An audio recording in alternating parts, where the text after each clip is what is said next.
যখন থেকে বুঝে যাবে বড় বড় মেসেজগুলোতে প্রিয় মানুষটাকে অনুভূতি পাঠানো বৃথা, তখন থেকেই ছোট ছোট মেসেজ লিখে পাঠাতে শুরু করো। কিছুদিন পর থেকেই কিছু একটা পরিবর্তন দেখতে পাবে। পরিবর্তন হবেই। যতটা দূরে ছিলে মনে হবে আরও দূরে সরে গেছো। সে ভেবে নিক, মনে করুন যে কিছুটা মুক্তি পেল। এভাবেই কেটে যাক দিন।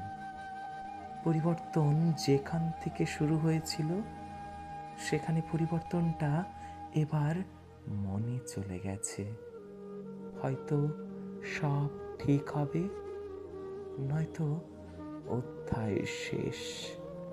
ধরে রেখে লাভ কি?